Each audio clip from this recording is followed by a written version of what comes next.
अस्सलाम वालेकुम, मैं हूं मोहसिन शिदात मोहसिन और आज हम बात करने वाले हैं अकॉस्टिक की। हम पढ़ के आ चुके हैं कि साउंड की रिफ्लेक्शन होती है, वो डिफरेंट सरफेसेस के साथ टकरा कर हमें दोबारा सुनाई देती है।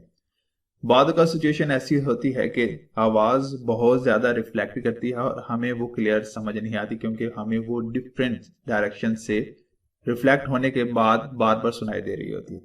तो ऐसी सिचुएशन में हमें उस आवाज़ की रिफ्लेक्शन को कम करना होता है। उसके लिए हम एक मेथड यूज करते हैं जिसको हम अकॉस्टिक प्रोटेक्शन कहते हैं। वो कैसा मेथड होता है कि ये एक ऐसी टेक्निक होती है जिसके अंदर जो अनडिजायरेबल साउंड्स होती हैं उनको ऑब्जॉर्व कर लिया जाता है किसी सॉफ्ट और पोर्स मटेरियल की मदद से। मिसाल के तौर पर एक बहुत बड़ा हॉल है, ऑडिटोरियम है, और उसमें साउंड गूंजती है, रिफ्लेक्ट होती है और हमें बार बार सुनाई देती है। तो हम इस चीज से बचने के लिए हम उसके अंदर सॉफ्ट मटेरियल लगा सकते हैं, मतलब कि उसके अंदर जो सीलिंग ऐसी होनी चाहिए जो साउंड को ऑब्जॉर्व कर ले। दीवारों पर ऐसा मटेरियल लगा होना चाहिए, सॉफ्ट मटेरियल होना चाहिए जो कि साउंड को ऑब्जॉर्व कर लेता है। या फिर हम नीचे कालीन वगैरह बिछा देते हैं, कालीन जो होती है ये भी साउंड्स को ऑब्जर्व कर लेती है। वहां से रिफ्लेक्शन होती है लेकिन बहुत कम होती है, ज्यादातर जो साउंड का पोर्शन होता है वो उसके अंदर ऑब्जर्व हो जाता है। तो हमें जो आवाज गूंजती हुई सुनाई दे रही थी अब वो ऐसी सुनाई नहीं देगी, क्योंकि जो साउंड की रिफ्लेक्शन है वो किसी रिजिड या हार्ड सरफेस के ऊपर ज्यादा होती है, लेकिन सॉफ्ट मटेरियल पर ये ऑब्जॉर्व हो जाती है। ना सिर्फ मटेरियल से बल्कि हम किसी हॉल या ऑडिटोरियम की या किसी थिएटर की सिनेमा हॉल की हम शेप भी इस तरह से बनाते हैं ताकि जो साउंड की है वो रिफ्लेक्शन ज्यादा हो। यहाँ पर आपको एक पिक्चर दिखाई दे रही है, यहाँ पर एक साउंड सोर्स है, इधर से साउंड्स निकल रही हैं और यहाँ पर ऑडियंस बैठी है। अब हम चाहते हैं कि जो आवाज है इस ऑडियंस तक बहुत क्लियर पहुंचे और ज्यादा से ज्यादा पहुंचे। तो हम इस सरफेस को ऐसे बना देंगे, यहाँ से आवाज जाएंगी जैसे स्कैटर्ड होकर जा रही थी और इस सरफेस से टकराने के बाद सारे के सारी इसी ऑडियंस की तरफ जा रही है। तो यहाँ पर दूसरी पिक्चर में देखेंगे हमारे पास एक सोर्स ऑफ साउंड है, तो यहाँ से साउंड्स निकलेंगी, इस सरफेस से टकराने के बाद यहाँ पैरेलल हो जाती हैं, तो हमें वहां पर ज्यादा ऊंची आवाज सुनाई देती है।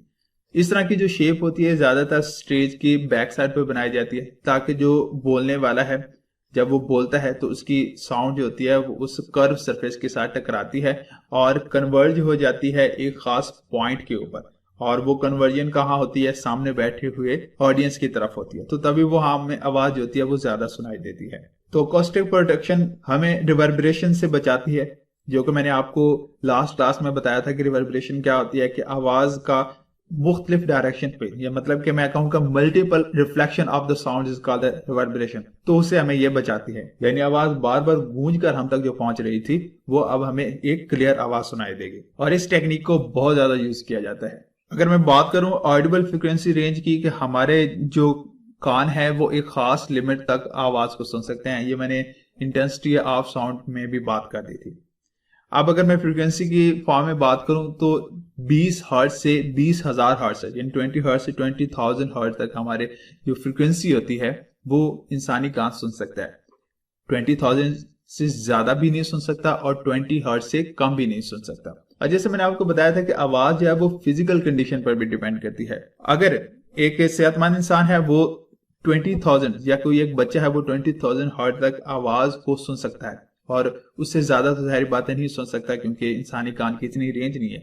लेकिन अगर कोई उम्र रसीदा शख्स है वो 15,000 हर्ट्ज फ्रीक्वेंसी से ज्यादा की आवाज नहीं सुन सकता। देखें बहुत ज्यादा फर्क आ गया कि सुनने वाले की जो फिजिकल कंडीशन है उस पर भी डिपेंड करता है। तो हमारे पास जो रेंज ऑफ फ्रीक्वेंसी है वो 20 हर्ट्ज से 20,000 हर्ट्ज होती है। अब 20 हर्ट्ज से जो साउंड कम होती है हम उनको इंफ्रासाउंड कहते हैं, और जो 20,000 हर्ट्ज से ज्यादा साउंड्स होती हैं उनको हम अल्ट्रासाउंड कहते हैं, और अभी हम अल्ट्रासाउंड के बारे में भी बात करेंगे।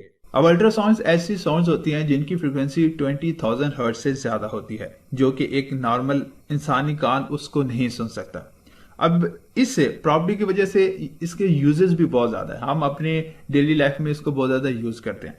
अब बात करते हैं इसके कुछ यूजेस की। हमें पता है कि जो अल्ट्रासाउंड्स होते हैं इनकी एनर्जी ज्यादा होती है, क्योंकि जो साउंड्स होती हैं ये एनर्जी को ट्रांसफर करती हैं और इनकी एनर्जी ज्यादा होती है, इट मींस इसकी जो फ्रीक्वेंसी होती है वो भी ज्यादा होती है।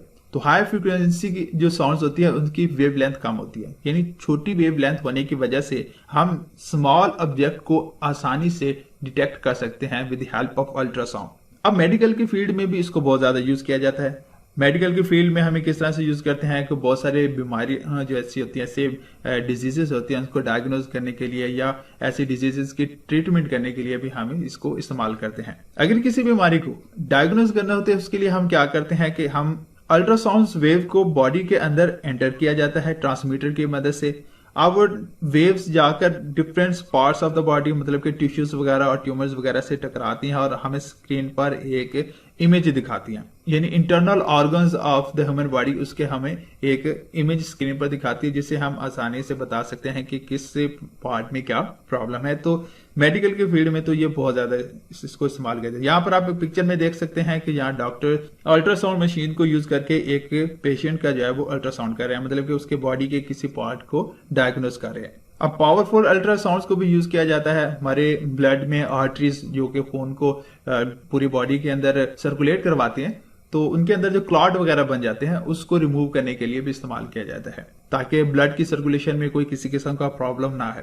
थायराइड ग्लैंड की पिक्चर लेने के लिए भी अल्ट्रासाउंड को यूज किया जाता है ताकि उसको डायग्नोज किया जा सके। अब इसका एक और इम्पोर्टेंट काम है जो कि है डेप्थ फाइंड करना अंडर द वाटर। सतह समंदर के नीचे बहुत ज्यादा गहराई में बहुत सारी कोई ऑब्जेक्ट मौजूद होती हैं और वहां तक की हमने गहराई उसकी फाइंड करनी है, तो उसके लिए हम अल्ट्रासाउंड को यूज करते हैं और इस टेक्निक को हम सोनार बोलते हैं, साउंड नेविगेशन एंड रेंजिंग। इसमें जो साउंड वेव्स होती हैं ट्रांसमीटर की मदद से भेजी जाती हैं in the depth of the ocean और एक रिसीवर की मदद से उसको कलेक्ट किया जाता है। अब क्योंकि साउंड रिफ्लेक्ट करती हैं किसी सरफेस के साथ जाके टकराती है और टकराने के बाद वापस आती है, अब उस पूरे टाइम को नोट कर लिया जाता है। अब speed of sound in water ये हमें पता है और जो टाइम लैप्स है उसको भी कैलकुलेट कर लिया जाता है, तो S=V2 फॉर्मूला लगाकर उसकी जो डेप्थ होती है वो भी हम फाइंड कर सकते हैं। तो इस टेक्निक को यूज किया जाता है बहुत सारे ऑब्जेक्ट के जो इंटरनल पार्ट्स होते हैं वो देखने के लिए कि अगर आया कि उसके अंदर कोई क्रैक वगैरह तो नहीं है, जो कि हमें बाजार लगता है कि ये बॉडी बिल्कुल ठीक है लेकिन अंदर से वो टूटी हुई होती है, उसमें क्रैक होते हैं, तो हम इस टेक्निक से वो भी फाइंड कर सकते हैं। अगर किसी लिक्विड के अंदर जर्म्स और बैक्टीरिया मौजूद है तो हम हाई इंटेंसिटी अल्ट्रासाउंड को यूज करके उनको भी किल कर सकते हैं।